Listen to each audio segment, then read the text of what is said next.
Ya, selamat pagi Sobat Sehat dimanapun berada. Kembali lagi kita di dalam Prognosa, program ngobrol santai bersama Rumah Sakit Panti Waluyo.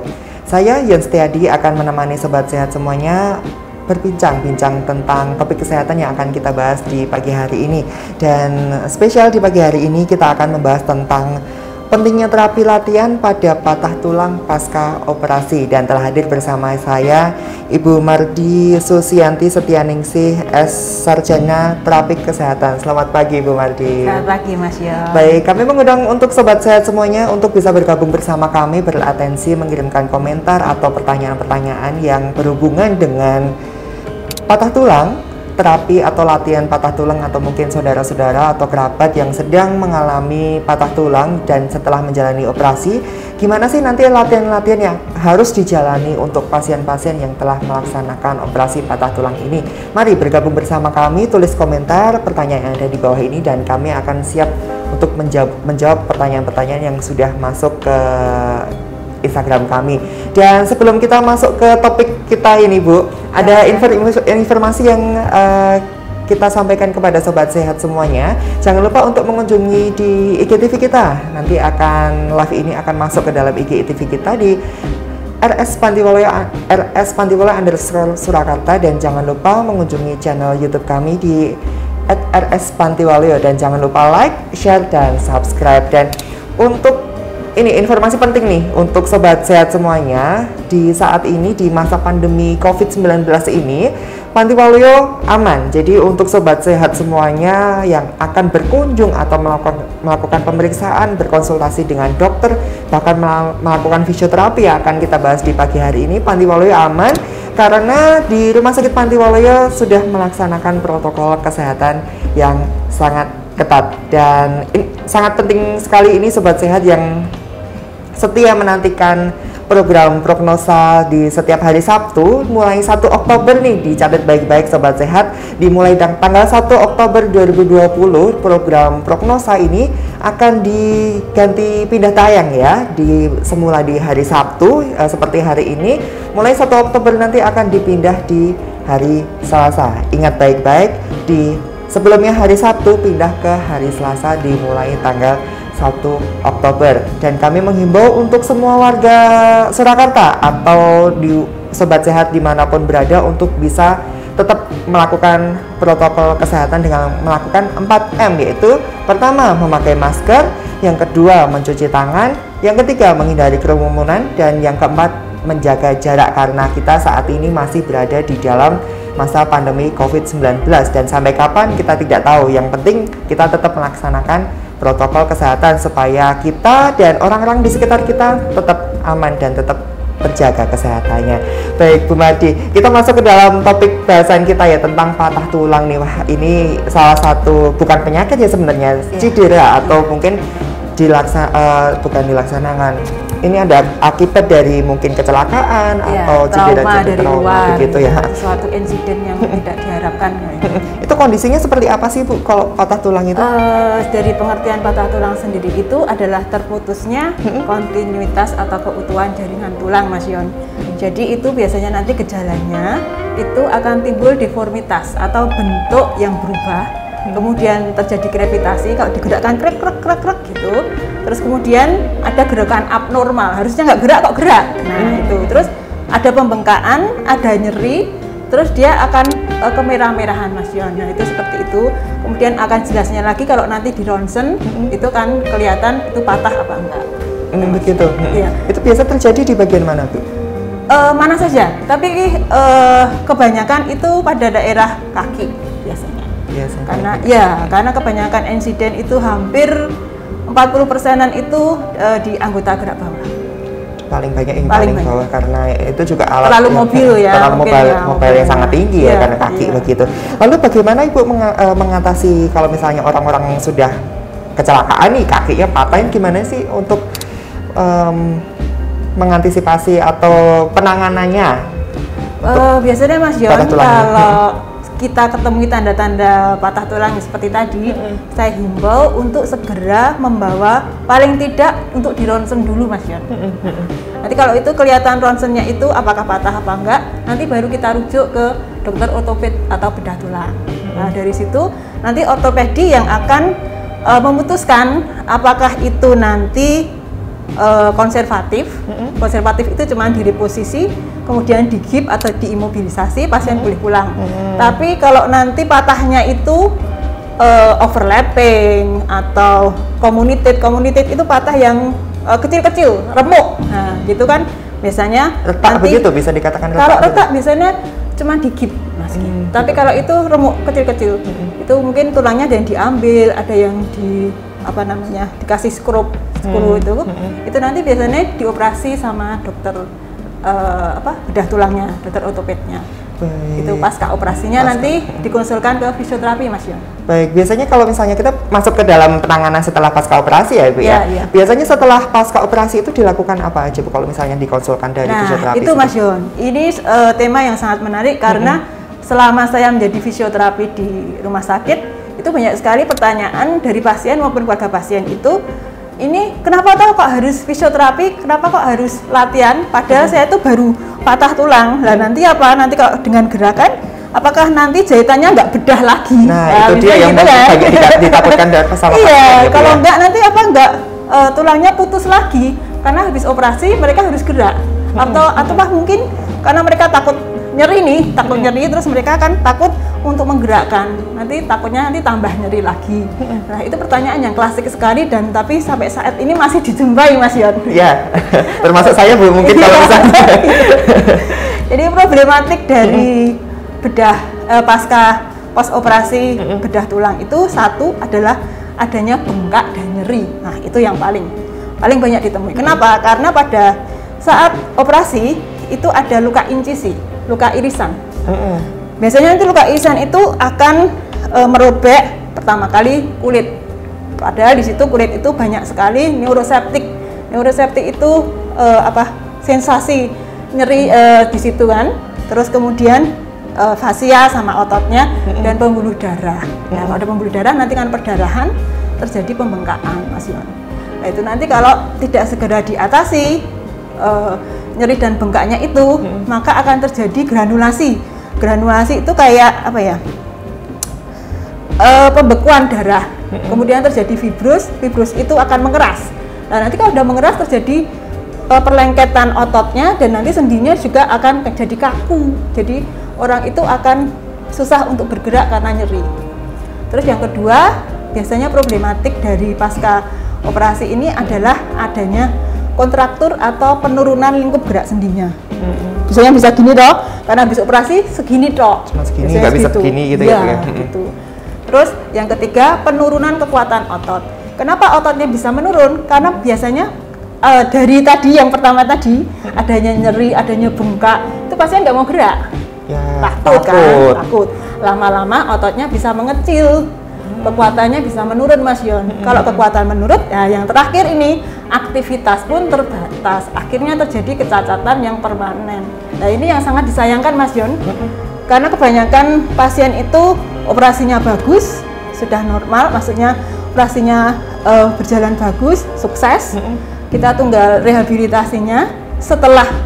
Setelah di rumah sakit kita latih bagus. Nanti setelah pulangnya pasien tidak mengerti.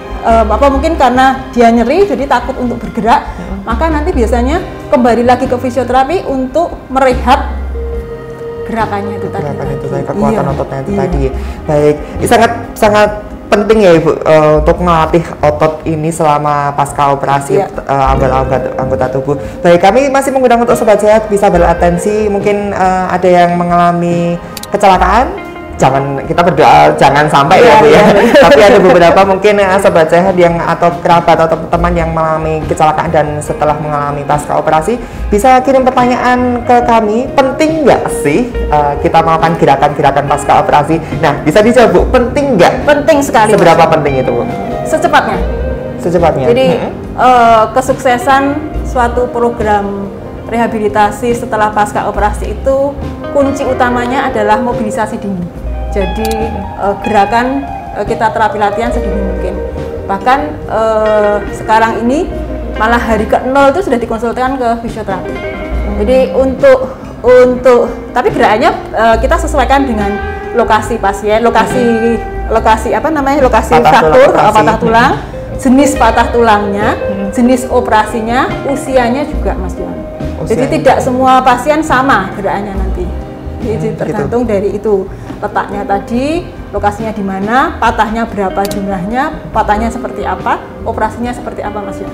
Jadi kita contohkan ya, biasanya kalau hari pertama kedua itu kita latih isometrik, statik isometrik. Apa itu? Statik isometrik itu latihan, jadi otot tetap bergerak, tetap dikontraksikan, tetapi tidak terjadi angulasi atau pergerakan dari persendian. Karena nanti kita takut nanti kalau ada pergerakan persendian, ototnya akan terjadi stretching atau penguluran, nanti akan robek, jahitannya akan robek atau mungkin akan timbul nyeri lagi. Jadi kita latih seperti ini. Jadi bicep, jadi seandainya insisinya di sini, terus kita latihnya seperti ini. Jadi tidak merubah angulasi, tetapi ototnya tetap berkontraksi. Itu namanya statik kontraksi. Jadi kita statikan, kita kontraksikan, kita tahan sampai 10 detik.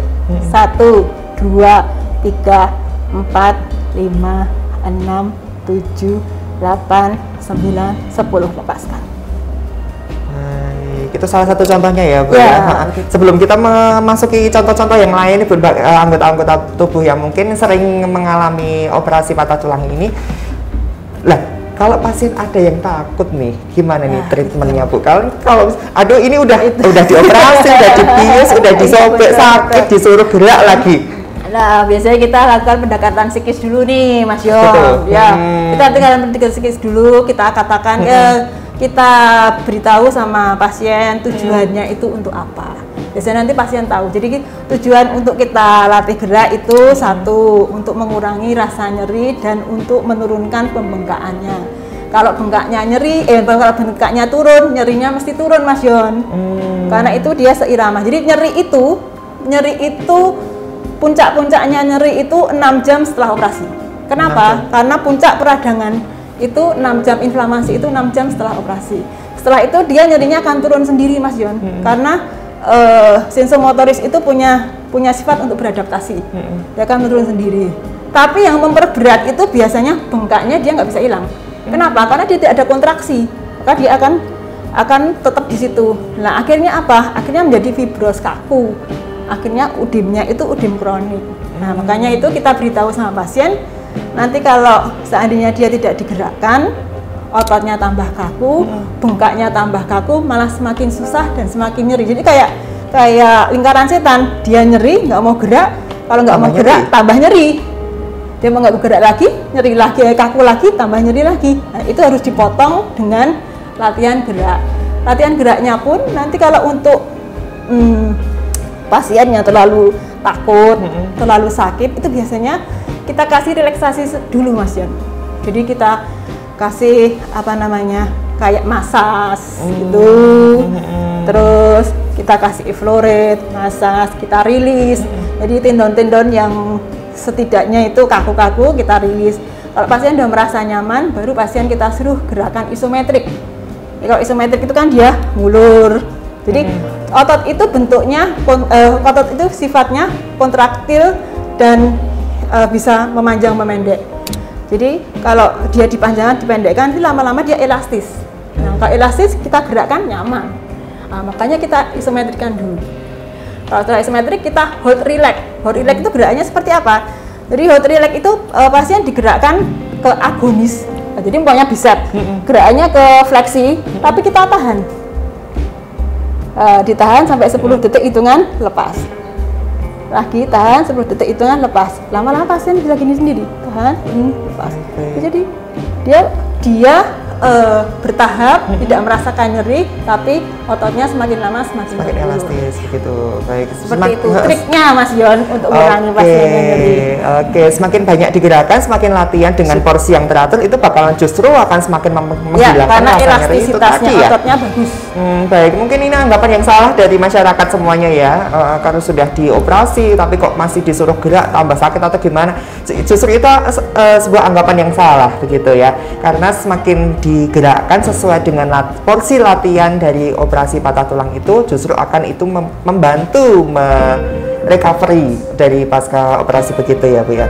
Baik, ada nggak sih untuk patah tulang di bagian tertentu yang itu memang tidak boleh dilatih? Oh iya, ada Mas. Bagian apa Ibu? Jadi seperti kita penggantian persendian panggul.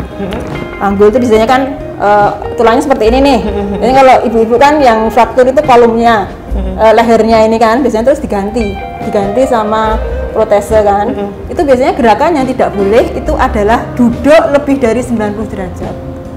Umpama yang kiri yang dioperasi, dia nggak boleh bungkuk lebih dari 90 derajat, ngambil gini nggak boleh. Takutnya nanti dia akan meleset begitu ininya ya. Meleset keluar mangkoknya. Atau mungkin dia bersilangan gini nggak boleh juga Mas. Jadi gerakan seperti itu nggak boleh. Kemudian seperti dia ngambil juga nggak boleh membungkuk. Takutnya nanti dia bersilangan lagi. Itu gerakan seperti itu Mas Jom. Salah satu contohnya dari tunggal panggul itu karena sangat riskan banget ya, sangat terbatas ya itu gerakannya ya. Baik, sebelum kita masuk ke pembahasan yang sangat menarik ini Sobat Sehat, kita jawab dulu pertanyaan yang sudah masuk ya Bu ya. Dari Arinda Wedenia, apakah patah tulang juga terkait dengan genetik? Tulangnya rapuh jadi gampang patah. Gimana ini Bu? Biasanya ini ada sih beberapa yang berkaitan Mas. Jadi jenis tulang manusia itu berbeda-beda. Terutama jadi kepadatannya. Nah, ada pasien yang jatuh dia nggak apa-apa, tapi kalau untuk pasien yang tulangnya itu seperti kristal, dia cuma kepleset sedikit aja dia lebih mudah patah. Seperti itu. Karena memang sudah bawaan dari air begitu betul. Ya. Jadi jenis tulang manusia itu masing-masing jenisnya beda. Jadi memang harus dipahami dulu tubuh kita seperti apa untuk bisa langkah penanganan lebih lanjut begitu ya. Baik, next dari Ed Tin. Untuk riwayat patah tulang di lutut sudah 6 tahun yang lalu, sudah dilepas juga pennya. Olahraga atau terapi yang diperbolehkan sebaiknya apa ya supaya lutut tetap aman? Nah ini bisa masuk ke tahap-tahap percontohan ini. Gerakan-gerakan yang dari lutut ini Bu, gimana ini gerakannya? Jadi kalau udah 6 tahun itu dia harusnya sudah recovery ya? Jadi dia tulangnya sudah densitasnya sudah kuat, harusnya dia sudah kembali aktivitas, bisa olahraga kembali. Jadi kapan pasien bisa? Biasanya kan kalau minggu ke-6, biasanya kalau patah di tulang besar-besar itu minggu ke-6 itu dia masih belum bisa napak atau non-miring, jalannya masih pakai 2 kerat. Nanti minggu ke-7 dia napak 1 kaki, napak inggiring-inggiring. Nanti 3 hari sekali kita tambah 25%. Ini tekanannya kaki 25%. Dan nanti minggu ke-8 jalan 1 tongkat Mas. Jalan 1 tongkat. Terus nanti minggu ke-9, 10 itu jalan lepas tongkat. Kapan pasien kalau itu udah lepas tongkat udah biasa kan? Tapi nanti ada lagi pasien yang bilang, ada yang tanya, "Mbak, saya boleh lari lagi kapan nih? Aku pengen olahraga." Nah, itu nanti setelah minggu 16-20. 16 sampai 20. Jadi paling bagus itu karena konsolidasi tulang yang bagus itu setelah 3 bulan itu sudah bagus.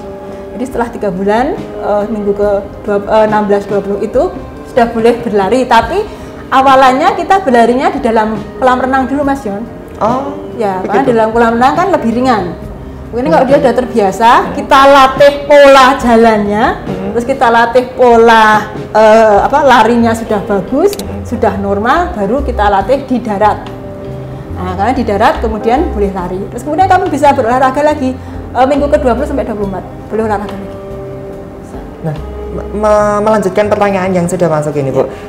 Ada aktivitas-aktivitas khusus untuk misalkan lutut yang sudah operasi ini yang tidak boleh dilakukan, ada nggak? Biasanya jangan banyak jongkok berdiri. Jongkok berdiri. Biasanya seperti itu Mas Yon. Takutnya biasanya itu lututnya akan mengalami sakit lagi karena memang sudah luka begitu ya. Berarti memang tidak bisa pulih 100%, harus ada aktivitas-aktivitas khusus yang tidak boleh dilakukan gitu ya. Betul. Baik. Lanjut lagi dari Ed Januar Arya. Selamat pagi, saudara saya beberapa waktu yang lalu jari kelingkingnya patah, cuman tidak dioperasi, hanya digips saja. Pertanyaan saya, bagaimana cara terapi ringan untuk pemulihannya? Terima kasih. Ya, ini pertanyaan bagus sekali untuk Mas Januar ya. Jadi Kalau jari kelingking ini sebenarnya sendinya kan kecil-kecil Mas Yon. Itu malah paling susah Mas Yon. Justru paling susah? Iya. Karena di jari, ini jari kelingking tangan apa kaki ya?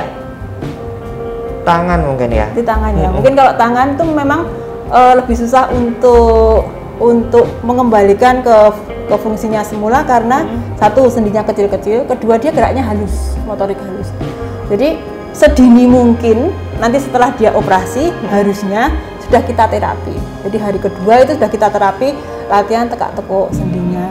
Dari bawah dulu baru ke atas. Kenapa? Karena jalur sensomotoris itu dari distal ke proksimal, dari bawah ke atas. Jadi kalau bawahnya kita kuatkan, nanti ke atas dia semakin kuat. Jadi latihan jari pun seperti itu. Kita latih bawahnya dulu, kemudian atas lagi, kemudian atas lagi. Terus kemudian kita kembalikan ke fungsinya seperti semula. Kalau jari itu bisa gini, udah upeli. Nah, nanti kita latih sedikit demi sedikit, dia harus bisa gerak untuk maksimal seperti ini. Baik, memang harus bertahap ya, tidak bisa langsung ini ya. Nah, ini kita menginjak ke untuk yang dilatih di rumah nih. Kan setelah pasca operasi pasti harus didampingi dulu oleh fisioterapis ya untuk gerakan-gerakan yang harus dilakukan. Nah, itu kalau misalnya di rumah itu gerakan-gerakan bisa dicontohkan kasus 1-2 patah tulang yang bisa dilakukan di rumah gitu, Bu? Ini pengalaman saya selama bekerja di rumah sakit ya Mas Yon. Itu suatu saat saya dikonsulkan sama dokter ortopedi. Itu seorang ibu dengan kondisi bukan patah tulang, tapi dia operasi penggantian persendian lutut.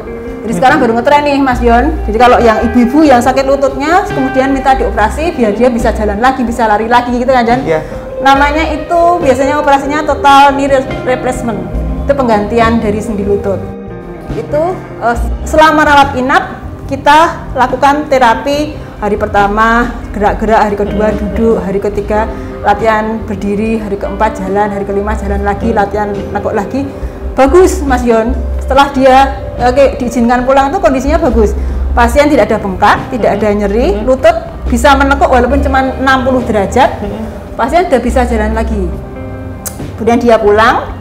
Terus kami lakukan program-program terapi. Kita sudah rintik-rintik Bu, nanti tiap hari latihannya tegak lurus gini sebisanya. Sesering mungkin, paling enggak sehari 4 kali. Gitu. Dengan repetisi 10 kali, pengulangan 3 kali. Dengan kita latihan lah, tegak gini. Terus telapak kakinya Bu digerak-gerakkan seperti ini, terus diangkat-angkat seperti ini. Kenapa? Karena pada lutut itu ngangkat seperti ini harus bisa, karena untuk berdiri nanti dia harus tekanannya longitudinal, nggak boleh transversal gini karena dia akan meleak kembali, berbahaya untuk pasien. Jadi dia harus bisa latihan seperti ini. Nah itu kita programkan. Tapi Mas Yon, sebulan kemudian dikonsulkan lagi ke fisioterapi dengan kondisi yang lebih menurun. Kenapa itu Bu bisa terjadi? Nah itu setelah kita tanya-tanya ternyata pasiennya takut untuk bergerak Mas Yon. Jadi sebenarnya dia operasinya bagus, pulangnya dengan kondisi bagus, tapi karena perawatannya di rumah takut untuk bergerak, dia nggak ada pengawasan, dia nggak mau bergerak, makanya dia kondisinya lebih jelek lagi, bengkak, nyeri sepanjang pinggul sampai dengan tungkai, kemudian lututnya tidak sama sekali tidak bisa ditekuk. Dia rotasi ke dalam gini, karena mungkin kalau tidur kan enakan gini nih. Nah, itu kan rotasi ke dalam gini, dan yang paling parahnya tidak mau jalan, maunya di kursi roda Mas Yon. Nah, itulah yang kami sayangkan. Tapi kemudian kita suruh pasien ke rumah sakit, pasiennya takut Mas Yon, karena itu kan kondisi COVID kan, pasien takut. Akhirnya kita kasih solusi sama pasiennya itu. Kita kan punya ini nih program baru nih Mas Yon tentang GoRehab. Di GoRehab itu dikhususkan untuk masyarakat yang membutuhkan fisioterapi, tapi dia takut untuk ke rumah sakit Panti Waluyo. Jadi nanti fisioterapi sama tim rehab, dokter rehabnya akan datang ke rumah pasien, kemudian kita lakukan program fisioterapi. Itu setelah 3 minggu pasien bagus lagi Mas. Oh gitu ya, karena salahnya tidak mau gerak itu tadi ya kan. Intinya dia tidak mau gerak. Baik, sangat menarik, informasi penting buat Sobat Sehat ya Bu ya. Kita di Rumah Sakit Pantiwalaya punya layanan terbaru nih buat Sobat Sehat, GoRehab nih. Buat Sobat Sehat semuanya yang di rumah takut melakukan aktivitas karena harus fisioterapi, haruslah melakukan kegiatan khusus. Kita bisa kok datang ke rumah ya Bu ya. Nanti akan dokter dari dokter rehab medis sama fisioterapisnya juga akan datang ke rumah Sobat Sehat untuk bisa membuat program dan melatih nih gimana sih kita pantau. Jadi gini.